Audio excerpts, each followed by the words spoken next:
सियावर रामचंद्र भगवान की, सियावर रामचंद्र भगवान की, पवन सुत हनुमान की, पवन सुत हनुमान की, वृंदावन बिहारी लाल की, वृंदावन बिहारी लाल की, भारत माता की, भारत माता की, वंदे वंदे वंदे, नमः पार्वती पतिये हर हर।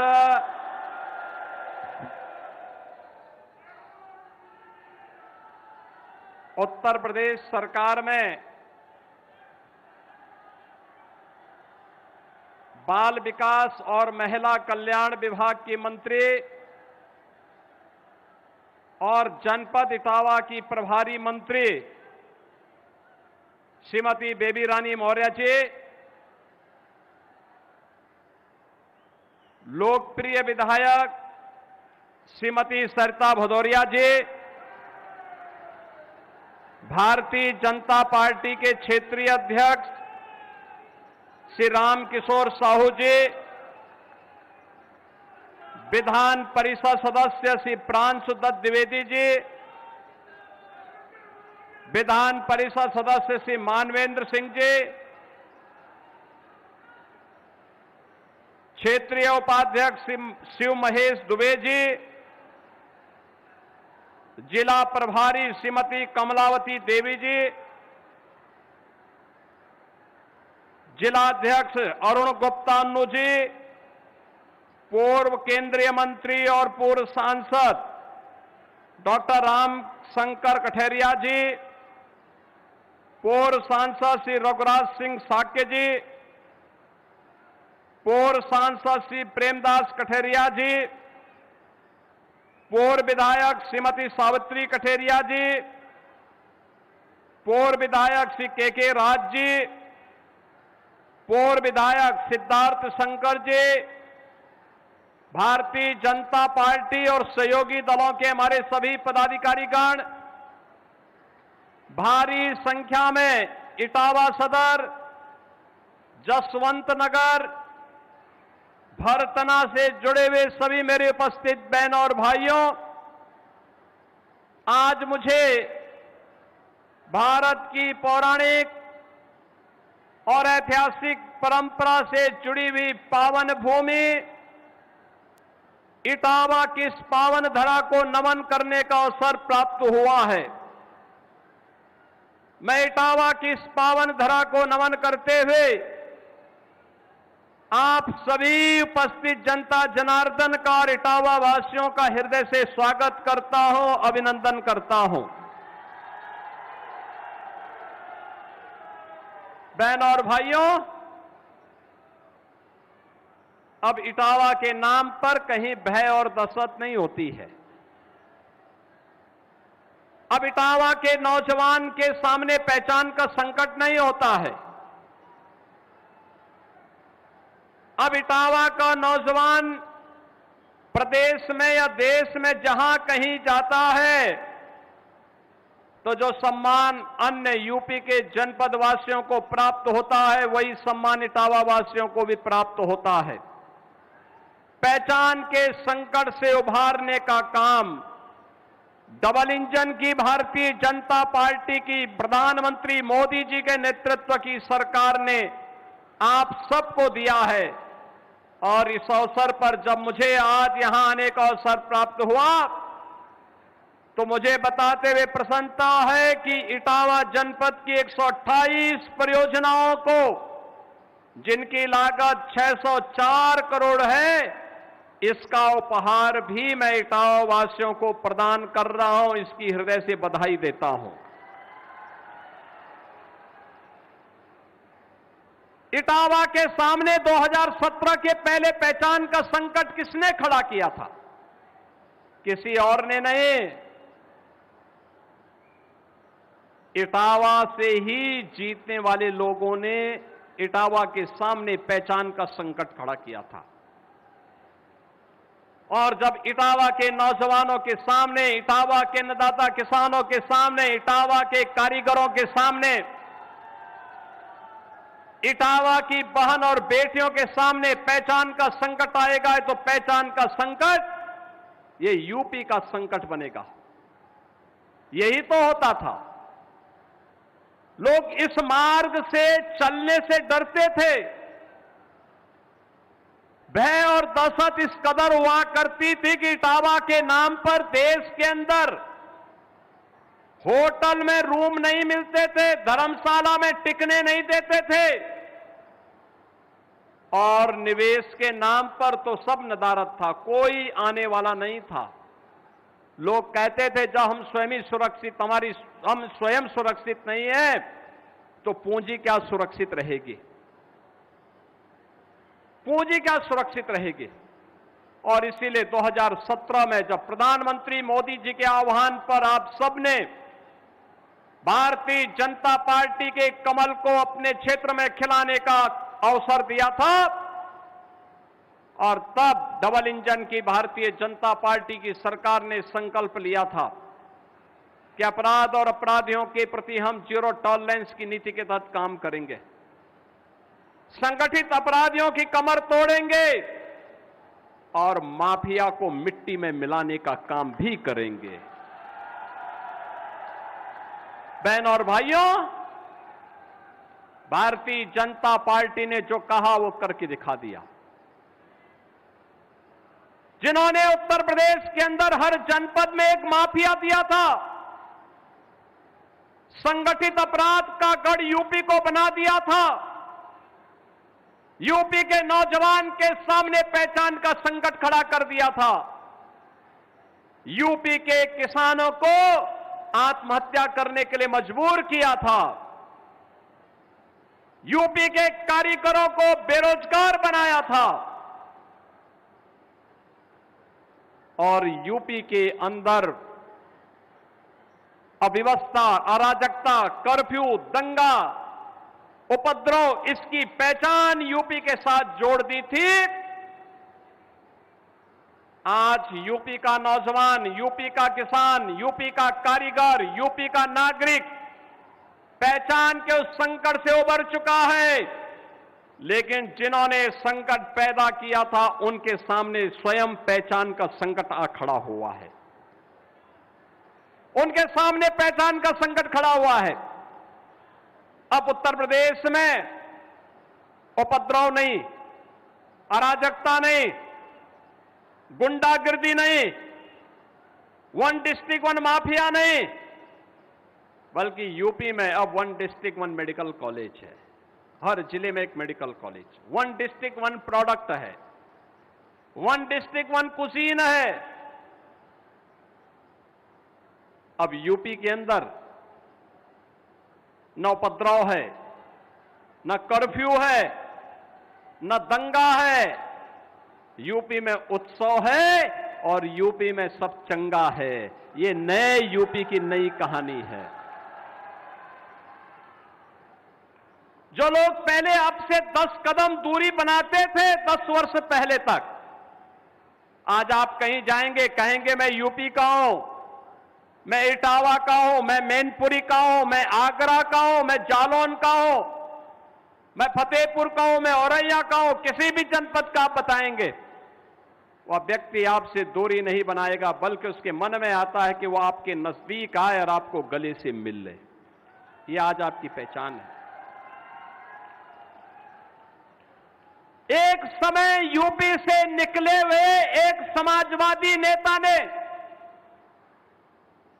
जमीन से जुड़ करके कार्य किया था, सम्मानित मुलायम सिंह जी ने काम करने का प्रयास किया था, लेकिन बाद में सेफई सिंडिकेट ने उनकी पूरी मुहिम को परिवारवाद और वंशवाद की विष बेल में ऐसे लपेट दिया कि कोई नौकरी निकलती थी वो सिंडिकेट उस पर हावी हो जाता था। यहां का नौजवान देखता रहता था, नौकरी नहीं, किसान को उसकी सुविधा का लाभ नहीं,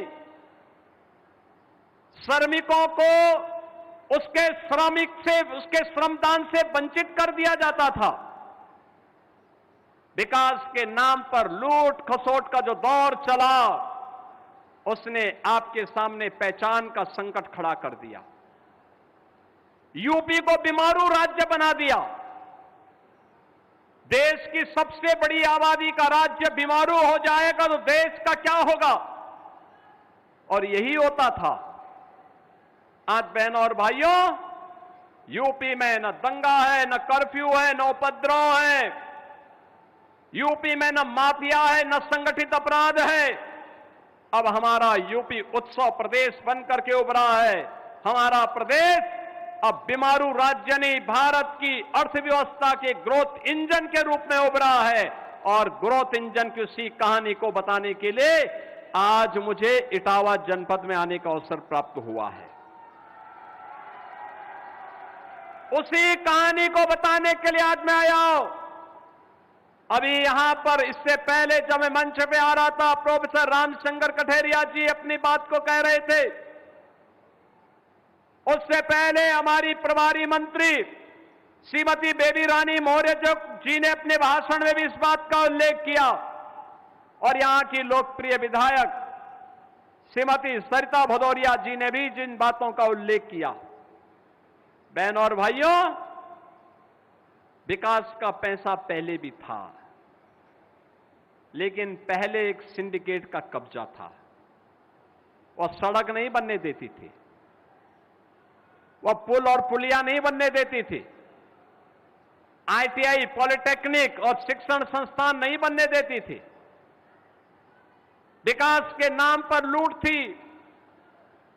गरीब को आज जो राशन मिल रहा है, इस राशन को कुछ चंद लोग डकैती डाल देते थे। गरीब को जो आज आयुष्मान की 5 लाख रुपए की सुविधा मिल रही है, इस पे कुछ चंद लोग कब्जा कर लेते थे। आज आपने देखा होगा, हम लोगों ने पहले बेसिक शिक्षा, माध्यमिक शिक्षा, शिक्षा मित्र अनुदेशकों को 5 लाख रुपए की कैशलेस की सुविधा दी। आज हम लोगों ने उच्च शिक्षण संस्थानों से जुड़े हुए सभी शिक्षकों और शिक्षणोत्तर कर्मचारियों के लिए 5 लाख रुपए की कैशलेस की सुविधा को जारी किया। प्रदेश में पहले से 10 करोड़ लोगों को हम इस सुविधा का लाभ दे रहे हैं। प्रदेश पहले भी था, लेकिन इस पर एक सिंडिकेट का कब्जा था। वह पैसा डकार जाता था, गरीब ताकता रह जाता था। बीमारी की चपेट में आकर के वह टकटकी लगाई देखता रहता था। भूख से मरना, बीमारी से मरना उसकी नियति बन चुकी थी। नौजवान नौकरी के लिए भटकता था, इस सिंडिकेट का कब्जा होता था। नौकरी बिकती थी, नौकरी योग्यता के आधार पर नौजवानों को नहीं मिलती थी। यही तो होता था यूपी में। आज जब मैं देखता हूं, नियुक्ति पत्र वितरण करता हूं, तो इटावा का नौजवान भी धमाकेदार तरीके से नियुक्ति पत्र प्राप्त करता है, तो मुझे बहुत खुशी होती है कि हमारा इटावा का नौजवान भी नियुक्ति पत्र प्राप्त कर रहा है। मैं पूछता हूं उससे कि भाई क्या कहीं से सिफारिश तो नहीं करानी पड़ी? कहता नहीं, अपनी योग्यता से आया हूं। और हम तो धन्यवाद करते हैं कि योग्यता के आधार पर नियुक्ति आज हमें प्राप्त हो रही है। आज मैं देखता हूं यूपी की मेरिट सूची आती है, तो यहां का नौजवान भी उस मेरिट सूची में आता है। अखिल भारतीय प्रतियोगी परीक्षाओं में यहां का नौजवान भी भाग लेकर के सफल होता है। 17 के पहले यह संभव नहीं था। आज जिन मंदिरों के सुंदरीकरण का कार्य हो रहा है, पैसा पहले भी था, लेकिन पहले यही पैसा कब्रिस्तान की बाउंड्री वाल के लिए चला जाता था। यह पैसा आपके मंदिरों के सुंदरीकरण के लिए नहीं मिलता था। 17 के पहले इस समाजवादी ब्रांड को आपकी आस्था की चिंता नहीं थी। 17 के पहले तो इनके जो नजारे थे उसको आप देख सकते थे। कावड़ यात्रा को ये निकलने नहीं देते थे, कावड़ यात्रा पे प्रतिबंध लगाते थे, श्री कृष्ण जन्माष्टमी के आयोजन को रोकते थे, रामनवमी के शोभा यात्रा पर इनके द्वारा प्रतिबंध लगाया जाता था, दुर्गा पूजा के पंडालों को नहीं सजने दिया जाता था, नहीं वहां पे आयोजन होने देते थे। लाठी डंडा उपद्रव शुरू हो जाते थे। आज तो दंगा नहीं हुआ पिछले 9-9.25 वर्ष के अंदर। कोई दंगा नहीं, कोई उपद्रव नहीं, कोई अराजकता नहीं, कोई गुंडागिर्दी नहीं।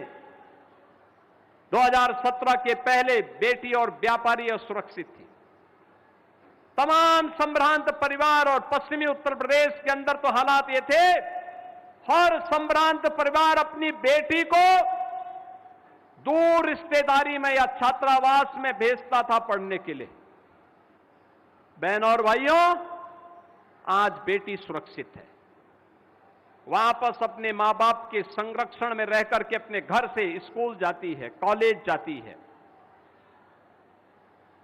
व्यापारी अब अपने घर से प्रार्थना करके नहीं निकलता है कि प्रभु शाम को आऊं तो अपने बाल बच्चों का मुंह देख सकूं।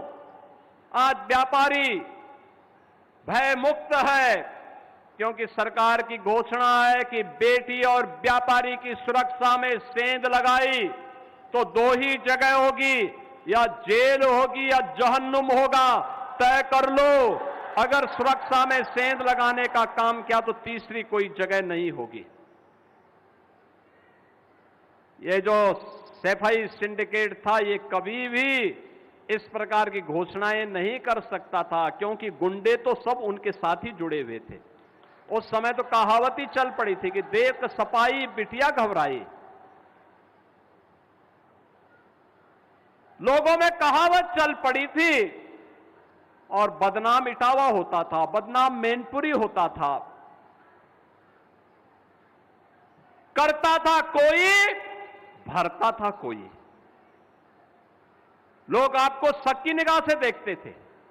आज बहनों और भाइयों, कोई शक नहीं, कोई किसी प्रकार का संदेह नहीं।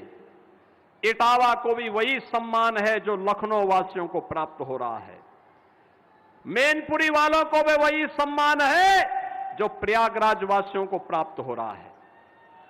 कोई समस्या नहीं। विकास के कार्य अनवरत रूप से चल रहे हैं और विकास किसी प्रक्रिया को बढ़ाने के लिए हम सब आज आपके पास आए हैं। 604 करोड़ रुपए की परियोजनाओं का उपहार आपको प्रदान करने के लिए आए हैं। और बहनों और भाइयों, इस 604 प्रकार की परियोजनाओं, 604 करोड़ की परियोजनाओं को इसलिए भी देना चाहते हैं क्योंकि हम पर कर्ज है आपका।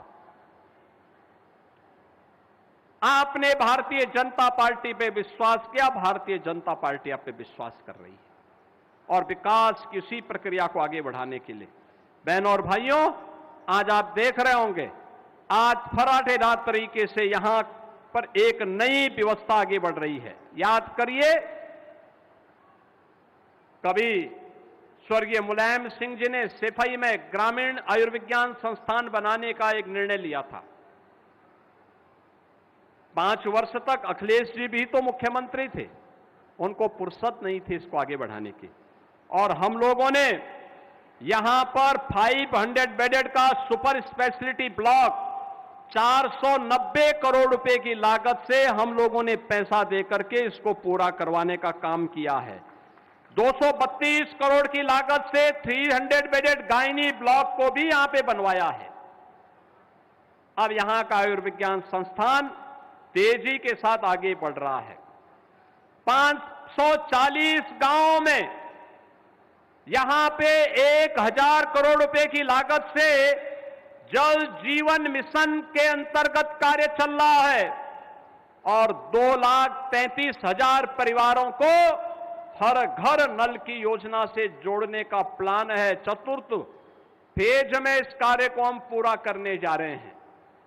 बहनों और भाइयों, आज बुंदेलखंड के लिए सीधी कनेक्टिविटी बुंदेलखंड एक्सप्रेसवे के रूप में आपके पास है और यहां पे हम लोग भरतना और ताखा में यहां पे हम लोगों ने एक इंडस्ट्रियल कॉरिडोर का निर्माण यानी औद्योगिक अवस्थापना के लिए एक क्षेत्र क्लस्टर को विकसित करने की कार्रवाई को भी आगे बढ़ाया है। गंगा एक्सप्रेसवे का शाहजहांपुर से लेकर के फर्रुखाबाद होते हुए आगरा लखनऊ एक्सप्रेसवे और बुंदेलखंड एक्सप्रेसवे से जोड़ने का कार्यक्रम भी हम लोग इसके साथ इस कार्यक्रम को जोड़ रहे हैं, जिसमें इटावा के अंदर भी 108 हेक्टेयर भूमि का अधिग्रहण करके इस कार्यक्रम को इटावा से भी लाभान्वित करने का कार्य किया जा रहा है। और बहनों और भाइयों, 296 करोड़ रुपए की लागत से इटावा ग्वालियर NH 92 चंबल नदी पर सिग्नेचर ब्रिज के निर्माण के कार्य को भी ये डबल इंजन की भाजपा सरकार तैयार कर रही है। 344 करोड़ रुपए की लागत से इटावा कन्नौज NH 91A का निर्माण कार्य प्रगति पर है और 228 करोड़ रुपए की लागत से इटावा से कर्री NH 92 के निर्माण का कार्य भी पूरा हुआ है। 74 करोड़ रुपए की लागत से कानपुर टुंडला रेल सेक्शन पर 2 लेन का फुटओवर ब्रिज का निर्माण, 79 करोड़ रुपए की लागत से यमुना नदी पर सेतु पहुंच मार्ग का और अतिरिक्त कार्य को यह भी प्रक्रिया में है।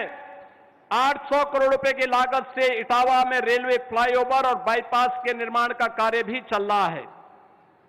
भरतना बाईपास के निर्माण का कार्य 69 करोड़ रुपए की लागत से चल रहा है।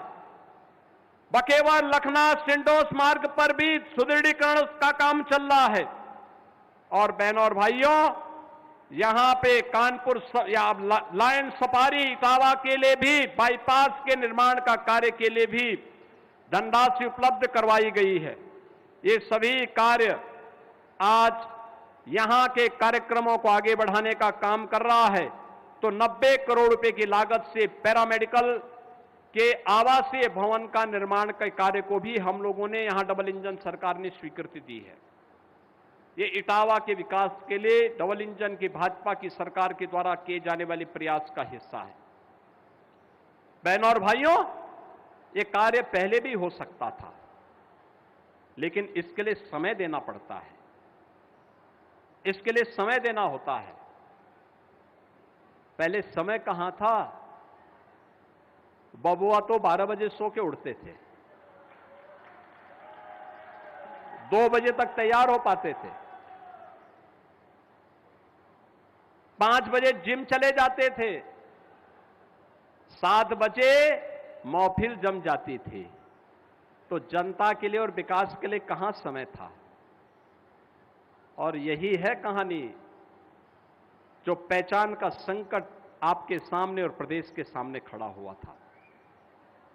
बहनों और भाइयों, नौकरी निकलती थी 17 के पहले, चाचा भतीजे की जोड़ी निकल पड़ती थी।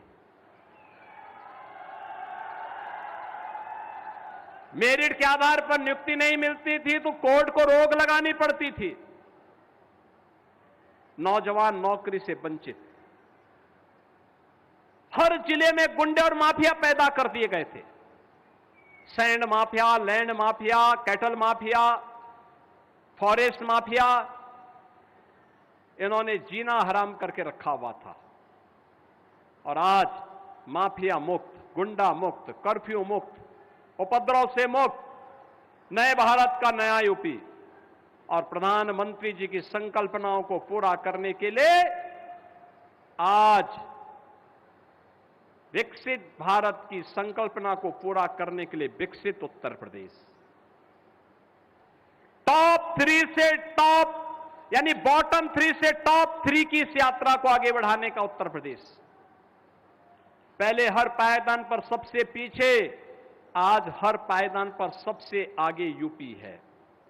यूपी आगे है और यूपी की इस यात्रा को आगे बढ़ाने के लिए जितनी भूमिका कानपुर की है, जितनी भूमिका लखनऊ की है, उतनी ही भूमिका इटावा और मैनपुरी की भी है।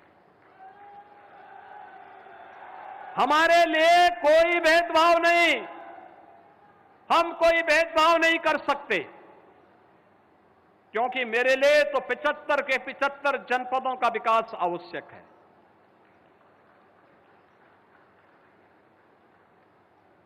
और इसीलिए तो प्रधानमंत्री जी ने जब कहा कि 4 ही जाति देश में हैं, एक गरीब है, एक किसान है, एक महिला है, एक युवा है, इसमें सभी जातियां आ जाती हैं।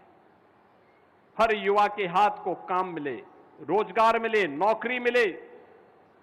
पीएम स्टार्टअप की योजना पीएम स्टैंड अप की योजना, डिजिटल इंडिया की योजना, मिशन रोजगार का कार्यक्रम, उत्तर प्रदेश के अंदर सीएम युवा उद्यमी scheme, one district one product, Vishwakarma श्रम सम्मान की स्कीम और मिशन रोजगार के अंतर्गत हर नौजवान को नौकरी का लाभ देना। प्राथमिकता के आधार पर सभी कार्यक्रम आगे बढ़ रहे हैं। कोई भेदभाव नहीं, कोई भेदभाव नहीं। जो नियम लखनऊ और गोरखपुर के नौजवानों के लिए है, वही इटावा और मैनपुरी के नौजवानों के लिए भी है। विकास का जो पैमाना वहां के लिए, वही पैमाना लखनऊ और इटावा का भी है। बहनों और भाइयों, हमने अन्नदाता किसानों के कर्ज माफ किए तो जितना गोरखपुर का हुआ उतना ही इटावा और मैनपुरी का भी हुआ। कोई भेदभाव नहीं।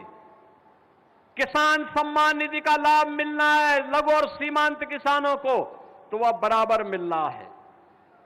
हमने कहा हम पॉलिसी लेकर के आए, हमने कहा कि हम निजी ट्यूबवेल धारक किसानों के कर्ज माफ करेंगे, तो पूरे प्रदेश में 16 लाख किसानों को पूरी तरह बिजली मुफ्त देने का काम किया। यहां नीति के आधार पर जब सरकार कार्य करती है तो नियंता भी सहयोग करता है। कोई भेदभाव नहीं। हर एक को सुरक्षा, हर बेटी को सुरक्षा है, हर बेटी को सम्मान है। उसके स्वावलंबन के लिए आगे बढ़े हैं। विरासत को सम्मान देने का काम कैसे होना चाहिए, आज आप देखते होंगे। सैनिक स्मारक हो, शहीद सैनिकों के स्मारकों को सम्मान देने का काम हो, या फिर काशी में काशी विश्वनाथ धाम, अयोध्या में श्री राम जन्मभूमि में भव्य राम मंदिर का निर्माण, मां विंध्यवासिनी में मां विंध्यवासिनी मंदिर के कॉरिडोर का निर्माण, या फिर नेमी सारण्य में उसका भव्य स्वरूप, या मथुरा वृंदावन के विकास की एक नई कार्य योजना के साथ उसको आगे बढ़ाने का काम बिना भेदभाव के। राज्य पहले भी था, लेकिन पहले विरासत का भी अपमान होता था। पर्व और त्योहार को असमय रोक दिया जाता था। नौजवान के रोजगार पर डकैती पड़ती थी। अन्नदाता किसान बदहाल था, कारीगर बेरोजगार था, और महिला और बहन और बेटी अपने आप को सुरक्षित महसूस करती थी। कैसे उत्तर प्रदेश आगे बढ़ता? आज डबल इंजन सरकार के नेतृत्व में कार्य हो रहा है और मैं आपको आश्वस्त करने के लिए आया हूं। बहनों और भाइयों, इस विकास को और तीव्र करने की आवश्यकता है। जितना बेहतर कनेक्टिविटी है, और इटावा तो एक जंक्शन बन रहा है हर एक ओर से, इसका लाभ उठाने की आवश्यकता है। इसके लिए डबल इंजन सरकार को और ताकत की आवश्यकता है, और उस ताकत के लिए आपका आह्वान करने के लिए मैं आया हूं। वर्तमान को सुधारने के लिए और भावी पीढ़ी के भविष्य को उज्जवल बनाने के लिए आवश्यक है सफाई सिंडिकेट से मुक्त होइए, विकास की प्रक्रिया के साथ जुड़िए, विरासत को सम्मानित करिए। आने वाली पीढ़ी बड़ी श्रद्धा और सम्मान के साथ आपका नाम स्मरण करेगी, याद करेगी, और इसीलिए मैं आज आपके पास आया हूं आपका आह्वान करने के लिए। आज ये डबल इंजन की सरकार, ये समाजवादियों ने तो डॉक्टर लोहिया तक को नहीं छोड़ा।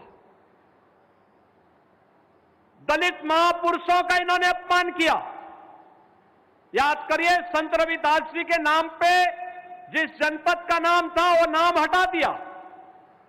बाबा साहब भीमराव अंबेडकर के नाम पे कन्नौज के मेडिकल कॉलेज का नाम इन्होंने हटा दिया। हमारी सरकार आई, हमने कन्नौज के मेडिकल कॉलेज का नामकरण फिर से बाबा साहब भीमराव अंबेडकर के नाम पर किया है, फिर से किया है। इन महापुरुषों का योगदान है।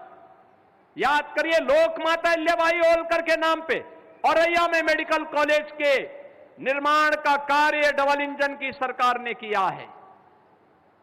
काशी में काशी विश्वनाथ धाम में लोक माता अहिल्याबाई होलकर की भव्य प्रतिमा को लगाने का काम भी प्रधानमंत्री मोदी जी ने किया है। और इसीलिए मैं आज आप सबका आह्वान करने के लिए आया हूं। यूपी के विकास की इस गति को मजबूती के साथ आगे बढ़ाने के लिए इटावा, भरतना और जसवंत नगर भी बुलेट स्पीड के साथ, यूपी की रफ्तार के साथ आगे बढ़े, इसके लिए आह्वान करने के लिए मैं आपके पास आया हूं। मैं आपको आश्वस्त करता हूं, विकास के कार्य के लिए पैसे की कमी नहीं आने दी जाएगी। अब यूपी बीमारू राज्य नहीं, रेवेन्यू सरप्लस राज्य है। जितना पैसा विकास के लिए मांगेंगे उससे 2 पैसा ज्यादा ही मिलेगा, कम नहीं मिलेगा। विकास की प्रक्रिया के साथ जुड़िए, इसी में वर्तमान और भविष्य उज्जवल है। और उसी उज्जवल भविष्य के लिए आपने देखा होगा, अब गरीब को राशन भी मिल रहा है, गरीब को मकान भी मिल रहा है, कैशलेस सुविधा का लाभ भी मिल रहा है, रसोई गैस के सिलेंडर भी मिल रहे हैं, सड़क भी बन रही है और लौह पुरुष सरदार वल्लभ भाई पटेल एम्प्लॉयमेंट जोन भी बन रहा है। और साथ साथ लोक माता अहिल्याबाई होलकर श्रमजीवी हॉस्टल के निर्माण भी हो रहे हैं। हर एक तबके के लिए कार्य और उस विकास की इस प्रक्रिया के साथ जुड़ करके हम वर्तमान और भावी पीढ़ी के भविष्य को उज्जवल बनाएं, इस विश्वास के साथ आज की इन सभी परियोजनाओं के लिए इटावा वासियों को मैं बधाई देता हूं। यहां की विधायक को इन सब कार्यों के लिए हृदय से प्रयास करने के लिए धन्यवाद देता हूं। अपने पदाधिकारियों को धन्यवाद देता हूं जिनका एक सार्थक सहयोग इन विकास कार्यों को आगे बढ़ाने के लिए प्राप्त होता है। और आप सभी का अभिनंदन करते हुए अपनी वाणी को देता हूं विराम। जय जय श्री राम। तो उत्तर प्रदेश के इटावा से मुख्यमंत्री योगी आदित्यनाथ को आप सुन रहे थे। इससे पहले मैनपुरी पहुंचे हुए थे। आपको बता दें कि इटावा को अगर बात करें तो 604